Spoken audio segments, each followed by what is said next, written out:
आइए मैं आप सभी को भारत के सर्वश्रेष्ठ लोक कथाओं में से एक लोक कथा अभी मैं आपको सुनाती हूँ। राजा के 3 मंत्री थे। उनमें से एक बनिया था, दूसरा ब्राह्मण था और तीसरा तेली था। तो राजा हमेशा अपने मंत्रियों से सलाह लेकर ही कोई भी काम करते थे। मंत्री भी राजा को सच्ची सलाह देते थे, क्योंकि राजा क्या किए थे कि उन्हें बहुत प्रकार की सुविधाएं दे रखी थी। तीनों मंत्री सुंदर महलों में रहते थे। राज्य के नौकर उनकी सेवा करते थे। राज्य भी सब प्रकार से संपन्न था। तो राजा के राज्य शासन में प्रजा भी सुखी थी और इस तरह राजा के राज्य को बढ़ते देखकर दूसरे राजाओं को थोड़ी बहुत जलन होती थी।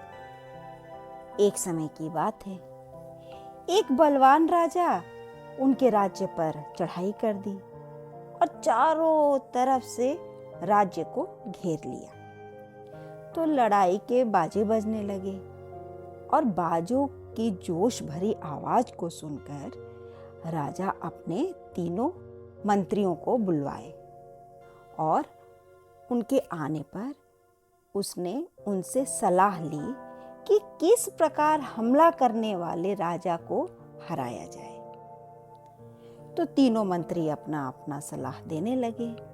पहला बनिया मंत्री बोला, महाराज, जल्दी करना ठीक नहीं है।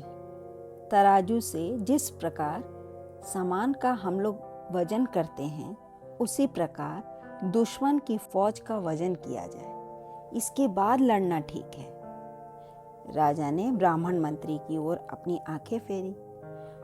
ब्राह्मण मंत्री ने कहा, लड़ना व्यर्थ है, लड़ाई में हजारों के प्राण जाएंगे। मेरी राय है कि सब सिपाही तुलसी की माला लेकर जाप करें। मैं भी ध्यान लगाकर भगवान को बुलाता हूँ। ऐसे संकट के समय राजा आपको पूरे परिवार के साथ मंदिर में जाकर भगवान को प्रसन्न करना चाहिए। मैं फिर कहूँगा कि युद्ध करना उचित नहीं है। चिंता में डूबे हुए राजा ने तीसरे मंत्री की ओर अपना हाथ उठाया। वह बोला, महाराज, मैं आपका सच्चा शुभ चिंतक हूँ। मेरी तो यही राय है कि शीघ्रता करना ठीक नहीं है। पहले तेल देखिए, फिर तेल की धार देखिए, इसके बाद युद्ध करने का विचार करना ही उचित है।